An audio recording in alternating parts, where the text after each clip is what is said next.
Fala pessoal, sejam muito bem-vindos a mais um Bate-Papo Indústria 4.0. Meu nome é Eduardo, sou da PS3. Hoje eu estou aqui para apresentar o case de sucesso com o Opcenter APS da Roden Vidros. Vamos lá?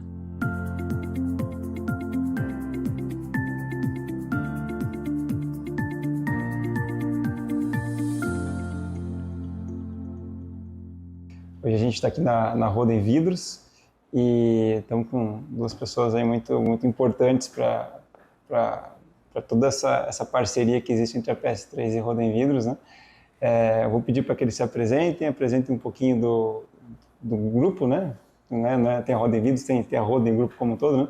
Então, se puderem aí falar um pouquinho de vocês, o que vocês fazem na empresa, o que é a Roden, né? Enfim. Meu nome é Frank, sou supervisor de PCP e sou o key user do Opcenter APS. Ok, meu nome é Jason Lessa, estou no grupo há 10 anos, né? E atualmente sou o diretor industrial, diretor da planta, diretor da Roden Vidros, né? E falando um pouco da Roden, a Roden é uma empresa aí que tem seus 86 anos, né? Então foi fundada em 1938. Ela é uma empresa dedicada em fabricação de portas de madeira, certo? E ela hoje, sei lá, uns 70% do faturamento dela é exportação aos Estados Unidos, do grupo, né? E essas portas de exportação, elas consomem vidro também, né? E lá em 2000, na época, nos anos 2000, 2001, 2002, 2003, se tinha muito atraso de containers de entrega no cliente final por causa dos vidros. Os fabricantes de vidros atualmente não entregavam no tempo certo da produção. E com isso, o nosso presidente, hoje já mudou, hoje é o Jorge Roden, é o nosso é o CEO, né? Mas antigamente era o seu Lino Roden, é a segunda geração, e ele decidiu montar a planta de Roden da Roden Vidros. Inicialmente, para fornecer vidros para a Roden Artefatos, que era uma empresa do grupo. Ela iniciou em 2005, né? E só que logo no início dela, com 2005, a gente já viu um potencial mercado de vidros, né? E a gente iniciou fabricando vidros para a Roden Portas, Salete, que é uma do grupo, mas já entramos no mercado da refrigeração. Tanto que é um mercado mais técnico, tem muita tecnologia, né? E é um vidro insulado. E hoje, atualmente, né? Esse ano, 2025, vamos fazer aí 20 anos de Roden Vidros, né? Então hoje a gente atua ali, 60% do nosso faturamento ainda é a refrigeração, é um mercado muito técnico. Somos um dos maiores players no mercado para esse segmento, né? Atuamos na linha branca também, né? Que é o cooktop, a tampa do forno, né? Fomos fornecedores da Roden, né? Do grupo Roden, Roden Portas, e atendemos também todos os clientes, os concorrentes da Roden, né? Então todos os concorrentes da Roden na região nós atendemos também, certo? E recentemente, aí, há 2 anos e meio, a gente entrou num outro segmento, que é esquadrias de alumínio. Essa ainda está em fase de maturação, né? E está em crescente, vamos chamar assim. Só que é um negócio que a gente aposta muito, que a tendência é ser um dos maiores negócios da Roden Vidro a longo prazo. E como é que é o processo de fabricação de vocês? Assim, tudo que vocês fazem aqui é tudo customizado, né? Tudo engineer to order, não tem nada de prateleira? Não, tem alguma coisa de prateleira, mas assim, a grande maioria é pouco. A grande maioria isso é um grande diferencial nosso também, que digamos assim, por exemplo, vamos citar uns concorrentes nossos, porta de refrigeração, era padrão. Até então, um dos maiores concorrentes na época era a alemã, né, uma empresa alemã, então ela importava o vidro pronto, certo? Então ela importava o vidro pronto, esse com laser aquecido, né? Então ela importava, então imagine assim, os custos de importação, ela trazia as portas de refrigeração, ela gira mais ou menos de 600, vamos lá, 560 a 680, né, de largura, aí vai um 400, um 500, um 600 de altura, né. Então imagina você importar o pacote pronto, é medida padrão. Então um diferencial nosso, onde a gente conseguiu ganhar muito mercado, nós não tínhamos padrão. Você queria uma porta de 600, nós fizemos. Não é 601, 602, mas quero 605, 608, 600. Nós fazíamos conforme o seu projeto, né? Então isso a gente ganhou muito mercado. É claro que tem as dores de cabeça, né? Que justamente é setup, é muito mais acessórios de estoque, na verdade. Só que o mercado eu vejo que está caminhando para isso. Legal. Né? Nós já fomos uma empresa de grandes lotes, vamos chamar assim, né? Então era tranquilo para processar, talvez uma semana, sei lá, três ordens de pedido, né? Hoje teve semana que processamos 150, né? 170. 170 numa semana. 18 mil ordens de produção. A gente saiu numa média ali de 5.500 ordens de produção para 18 mil ordens, assim, na questão de 30 dias. Que foi o final do ano agora. Foi o final do ano. Isso aí. E, por exemplo, assim, até como já se falou, o nosso lote mínimo hoje, o nosso lote mínimo é uma peça. Entendeu? A gente faz isso de uma peça, não importa. Tipo, é customizado conforme o cliente pede. Quiser, vocês fazem. E para ter uma ideia, a gente faz lote mínimo de uma peça e nós temos cerca, o último mês ali que a gente tirou no giro de estoque, mais de 1.380 matérias-primas diferentes. Nossa. O vidro, né, a gente falando em vidro. Vidro é mais ou menos só 25 matérias-primas diferentes em 1.300. Caramba. Então vai ver que a quantidade de componente elétrico, acessórios que a gente utiliza é enorme. Legal. E vamos aproveitando que falando do processo, das peculiaridades aí, explica um pouquinho como é que é o processo fabril. Assim, ele tem, por mais que seja o ETO, tem algumas coisas que são padrão ali, que você estava vendo ali. Fala um pouquinho como é que é o processo, quais são as principais atividades, enfim, como é que vocês trabalham, enfim, em geral. Então, o nosso processo produtivo é basicamente formado por algumas linhas de produção. A gente tem a linha 1, onde a gente fabrica tampos de fogões, cooktops e vidro monolítico, para freezer de sorvete, principalmente. Ela também produz lâminas de vidro para as outras linhas de montagem. Daí a gente tem a linha 2, onde a gente fabrica também vidros monolíticos, mas com lotes menores, também, que geralmente são composições e pedidos de outros clientes das outras linhas, de portas e frames. Daí a gente tem a linha 3, onde a gente fabrica vidro duplo. A gente monta o vidro duplo e isso já vira produto acabado para o cliente. E daí nós temos a linha 5, onde a gente produz as portas e os frames, que é basicamente o processo de a gente montar o duplo e daí montar a porta com suas particularidades conforme o projeto do cliente. E daí também a gente faz os quadros, onde as portas são alocadas. E daí também a gente tem a linha, que a gente chama linha 7, que é a fabricação de esquadrias de alumínio.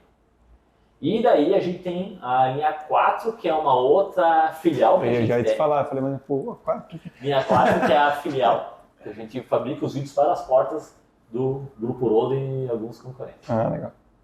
Bacana. E, bom, como é que era, assim, a gente está falando aqui de um projeto de digitalização que aconteceu aqui dentro, né, nessa parceria entre empresas. Então, nós da PS3, a gente trabalha com software da Siemens, que é um software global, e a gente começou lá atrás esse projeto junto com vocês. Eu queria saber, assim, como é que era o cenário antes, né? Que dificuldades que vocês tinham, que dores, enfim, o que levou vocês a falar, poxa, eu preciso buscar uma coisa nova, né? Claro que existe o drive, que vocês já falaram que vocês são uma empresa inovadora, que gosta de buscar coisas novas, mas esse drive geralmente ele tem alguma coisa por trás, né? O que acontecia lá que fala, poxa, a gente precisa mudar?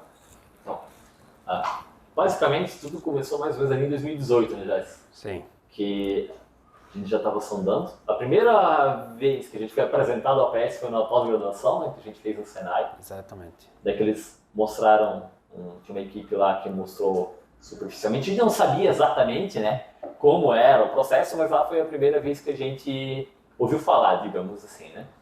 Então, após isso, em 2019 para 2020, a gente trabalhou numa implantação Lean aqui na fábrica, né, onde o Jason conseguiu uma pessoa especialista em PCP, né, junto com essa empresa, que fez uma avaliação do PCP da Rodo Vidros. O que precisava ser feito para fazer uma adequação, para olhar, né, no longo prazo, o que precisava ser feito para a gente avançar como PCP, né? Porque o nosso processo era muito manual, tudo de planilha de Excel. A gente não usava na época, ainda estava engateando também no ERP. Nós tínhamos também basicamente um ERP em Excel, apontamento de produção em Excel, era tudo Excel. E lógico, a gente sabe que tem uma grande limitação com isso. Vocês tinham um planilhão que vocês programavam toda a fábrica Tinha dele. mais de 100 planilhas. Não era um conjunto de planilhas. Né? Mas assim, o Frank, o Greg aí, o pessoal também é um gênio em planilha, né? Já percebi já. E justamente eu comentava lá como é que ele, apesar de ser planilha Excel, era muito bem programado, na verdade, certo? Então tinha uma sequência, nós conseguimos olhar a fábrica. O problema é quando dava qualquer alteração, o cliente mudava qualquer coisa, para você reprogramar tudo. E teve um dia que justamente isso, a gente deu uma queda de energia, a gente deu uma pane, né, nessa planilha, inclusive no backup dela. Nós levamos uma semana para reprogramar a fábrica. Era mais rápido produzir era mais fácil do que produzir Exatamente qualquer isso. coisa do que programar. Exatamente isso. Então, isso também foi um gatilho que, tipo assim, não pode estar nessa correria.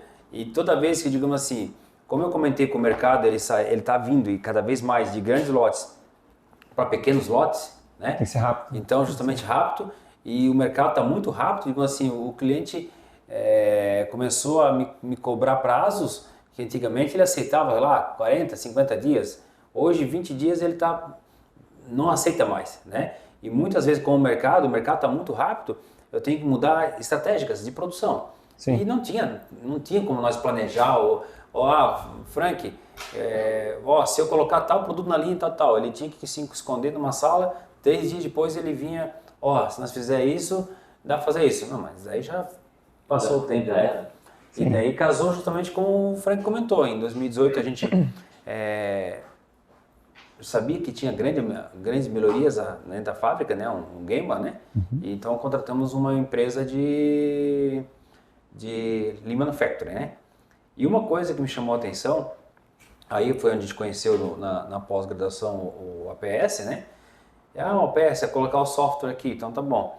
E uma coisa que me chamou muita atenção, que é isso, várias empresas eu já acompanhando após a nossa implantação e eu vejo que é feito errado, o software, ele vai fazer o que você configurar, o que você pedir. Não quer dizer que esteja certo, né?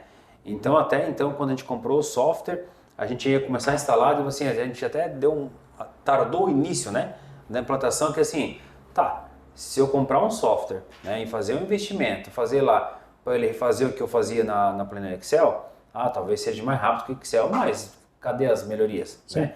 Então a gente mudou todo o nosso fluxo, melhorou todo o nosso fluxo primeiro, ficamos mais rápido, diminuiu o nosso tempo de entrega, o lead time de atravessamento, né? Após isso, agora pegamos o APS e configuramos ele na nossa nova linha. Isso é importante, né? Deixar a casinha em ordem para receber o software, porque senão você tem um processo que não está estruturado, o que você vai fazer com o software não adianta. Então, uma das dores que vocês tinham era a questão da planilha, que era muito... E o tempo de programação. E assim, né, daí também, né? Difícil de reprogramar e tal, né? Antes de nascer o APS, a gente tinha que gerar a ordem de produção toda manualmente dentro do Excel, a gente gerava a ordem de produção no Excel, gerava a demanda de material no Excel. Daí é o seguinte, a gente teve que montar um configurador de produto no Excel. Nossa. Onde isso que na época a gente não fazia a maior parte dos produtos complexos que a gente faz hoje.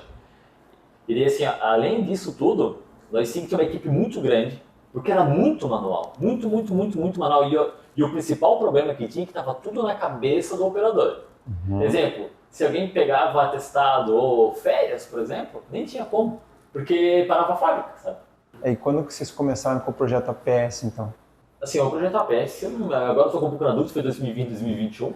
Foi em 19 que a gente começou a trabalhar forte. Daí, assim, a gente começou a conversar em setembro. Foi feito um levantamento, primeiro foi pego algumas informações, foi montado um exemplo de uma modelagem. E se eu não me engano, o negócio foi fechado em outubro, novembro. Daí, em janeiro, a gente voltou aí do recesso final de ano. Já voltamos ali no terceiro ou quarto dia que a gente trabalhou, a gente já fez a primeira reunião de implantação. Ali, a primeira reunião de como é que ia ser, né, toda a explicação. Ali em março nós já tínhamos integração com o nosso ERP pronta. Foi muito rápido, demorou 30 dias. Integração, 30 dias. E daí, mais ou menos, ali em junho, a gente teve a primeira programação dentro da fábrica da linha 1. A gente começou por linhas, né, e por máquina. Não pegamos e colocamos por tudo primeiro, porque dizia, libera. Faz uma parte, libera. Faz uma parte, libera. Uma parte, libera. E a partir daquele momento, a gente não voltou mais com o Excel na cada linha, nenhuma vez. Foi entre. De mais ou menos mais 6 meses levou para a gente ter toda a parte das outras linhas. O primeiro resultado que ele deu para nós foi arrumar a casa, digamos, o ERP. Digamos antes, por exemplo, assim, nós tinha roteiros que começava numa linha, terminava na outra, os tempos estavam bem errados. De quando tu bota no APS, tu vê que, cara, esse Janeque tu vai fazer a ligação de uma ordem. E o primeiro resultado foi que a gente deu uma melhorada incrível nas nossas informações, né? E o que vocês perceberam de benefícios, tanto tangíveis quanto intangíveis, com a implementação da PS hoje rodando, que vocês têm a figura do atual com aquilo que era lá antes de 2019? A rapidez na tomada de decisão, né? Como eu comentei, o mercado ele vem mudando, se reinventando aí, né? Cada vez os lotes diminuindo cada vez mais, né? E hoje, com o APS, digamos assim, eu venho com uma ideia ou o cliente me sinaliza uma dificuldade ou uma oportunidade, eu comento com o Frank, não dá meia hora, nós já temos cenários dentro da fábrica para avaliar. Ah, você gera um cenário daí para ver, ó, se A fizer gente isso, gera acontece cenário, isso, exatamente se fizer isso. aquilo, acontece aquilo. Então, assim, ou até mesmo, digamos assim, o cliente quer cancelar uma ordem que era importante, isso nós vamos colocar, mas tem um cliente que quer colocar uma outra ordem importante, ou a gente consegue até ver toda a fábrica antes de executar e tomar a decisão, né? Então, isso foi uma melhoria incrível, fora todos os ganhos que o Frank acabou de citar aí, de pessoas foram promovidas para outros setores, vamos chamar assim, né? Que eliminou vários processos que não necessariamente era necessário, né? E só que um grande ganho que eu vejo aí justamente é a confiança nos dados para tomar decisão e rápida, né? Então, por exemplo, eu vindo para cá hoje para essa unidade que eu estava andando do conselho, eu passei uma informação para o Frank e para o Márcio que justamente, ó, devido ao mercado estar em baixa, pode ser que a nossa filial fique sem serviço. Então é rapidinho para nós ir lá mudar e eu daqui a pouco achar alguma oportunidade de algum outro cliente que é uma demanda maior que a gente não consiga fazer aqui. Ah, se nós fizer lá, como é que a gente consegue? O Frank simula rapidinho no APS, a gente já consegue ter, até data, a gente consegue tal dia, a gente consegue manter as pessoas trabalhando normal, ou vamos dar férias. Então, a capacidade de tomar decisão, isso para mim é fundamental nesse projeto. Sim, fora todos os ganhos, né, comentado. Sim. E assim, ó, os resultados tangíveis, né? O primeiro, né? Basicamente, deixamos de utilizar umas 100 planilhas do Excel. Nosso maior medo antes era o seguinte: se não sair uma versão nova com o Excel que dá mais linhas, podia dar problema no processo, né? A redução, né, do processo PCP, simplesmente com o APS, inúmeras funções que tinham deixado de existir, né? E muito rápidas, né? Ficou. A reprogramação da fábrica, quebrou uma máquina, faltou um material. Exemplo, até eu já sei o exemplo eu trocar uma ordem.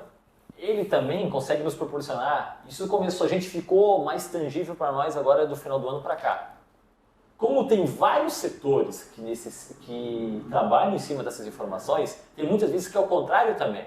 Eu quero tirar uma ordem de produção. A gente acha, tranquilo. Só que às vezes tu vê, o material já foi comprado. O que eu vou fazer com esse material?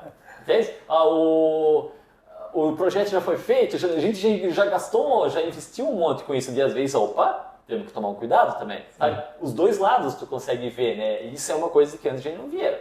Né? Depois ali de um ano, dois, tu vem lá, tem uma matéria-prima no estoque e tu não sabe... O que está fazendo aqui essa porque matéria? tá aí.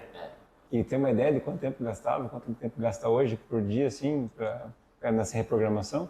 Assim, reprogramação de produção, antes a gente demorava, que a gente faz todo dia, digamos que seria a reparação da programação, né? A gente pega o que ficou. Vou dar um exemplo, que algumas ordens do dia de ontem, por N motivos, não foi possível finalizar todas. A gente pega e reprograma elas todo dia. Final do turno, acaba o turno, integra, de manhã cedo até umas 6 da manhã, 5h30, a gente já tem isso pronto. Antes, eu nunca consegui entregar essa programação antes das 10 da manhã. Nosso turno começa às 5 da manhã. No máximo até 6h30, toda a fábrica já está atualizada, a programação descontando a produção do dia anterior. E também as datas de entrega de novos pedidos, isso tudo a gente já consegue ter. E antes, no mínimo, demorava umas 4 horas para a gente fazer isso aí.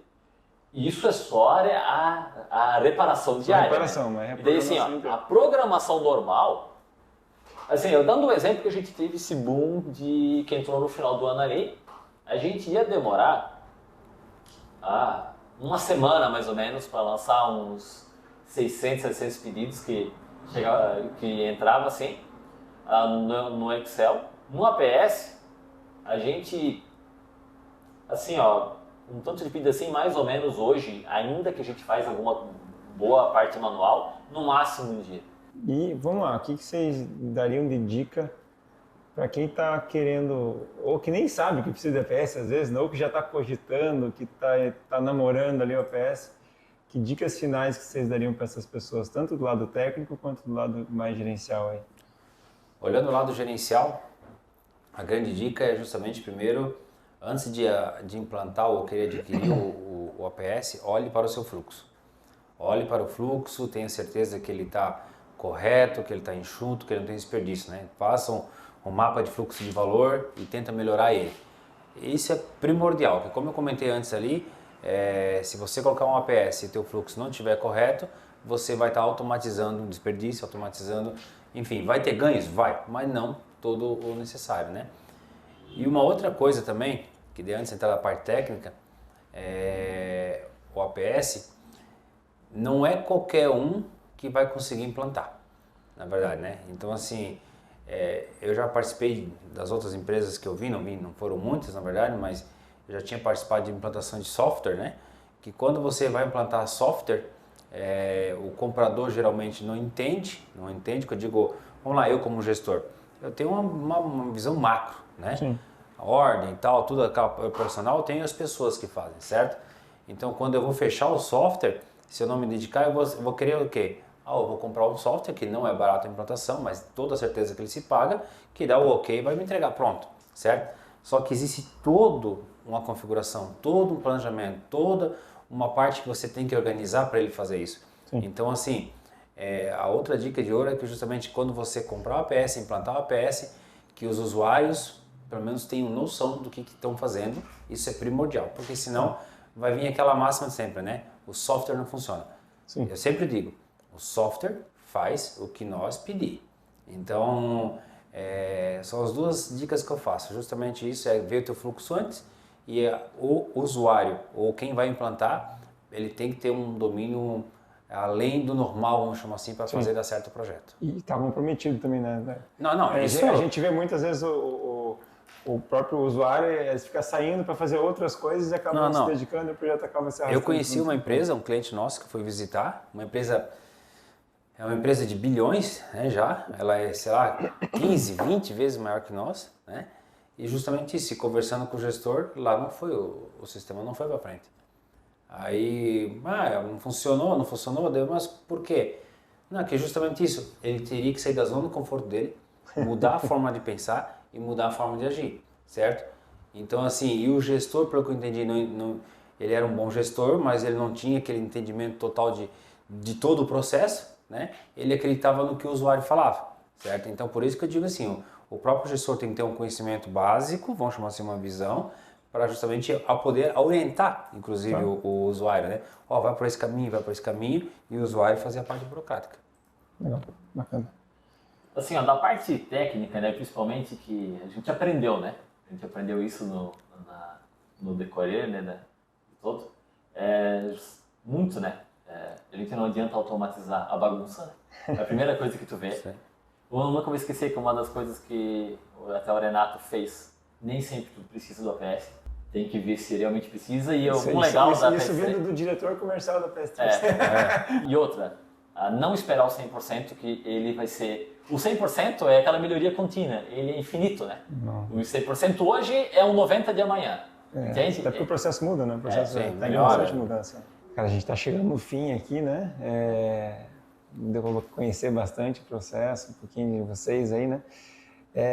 Eu queria pedir para vocês deixarem uma palavra final para quem está assistindo a gente, né? Que vocês... Tem alguma coisa que vocês querem falar antes da gente encerrar aí?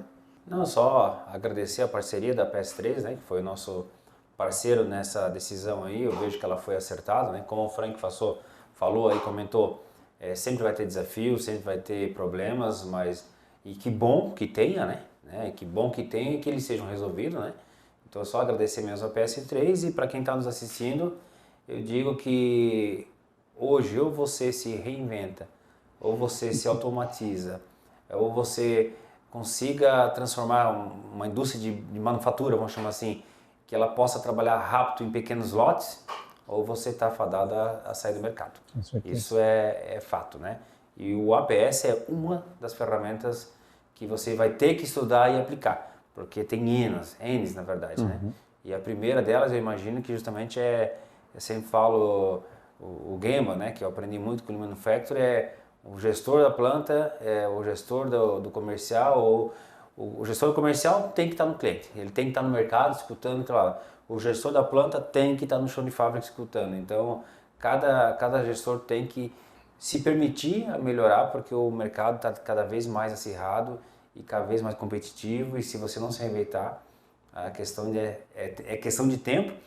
E vamos lá, no passado uma mudança levava 10 anos, né? Agora. Então hoje uma mudança aí de mercado para você, uma empresa centenária para sair do mercado em 2 anos não é impossível não. Eu também, como mensagem, eu digo que concordo com o Joyce ali, né? Que toda essa parte é prescindível hoje, né? Ou a gente avança ou a gente vai ficar para trás, né? Eu vejo com o APS basicamente uma indústria do nosso porte, menores, algumas maiores. Basicamente, hoje eu não vejo mais como trabalhar sem, né? Se nós fôssemos hoje para deixar, eu digo assim que é o antes e o depois, né? Não tem nem como mais. E a mensagem principal que eu deixo é que nós temos que realmente, né, todo mundo se empenhar e para conseguir modernizar, né, porque não tem mais volta, né? Sim. Ou tu entra na tecnologia ou tu vai ficar para trás. Com certeza. Frank, Jason, muitíssimo obrigado para vocês por terem recebido a gente, por terem aceitado gravar esse case, por disporem do tempo de vocês, por deixarem a gente entrar lá, fazer gravações. Para a gente é uma grande honra assim quando o cliente aceita e quando o cliente fala, pô, tá dando certo, porque a gente é uma empresa muito comprometida com o sucesso do cliente. Então, para a gente assim é o que faz a empresa ser feliz e ver que tá dando certo é quando a gente está junto com o cliente aqui fazendo um case. Então, muito obrigado para vocês. Quem está assistindo a gente aí, espero que vocês tenham gostado e a gente se vê na próxima.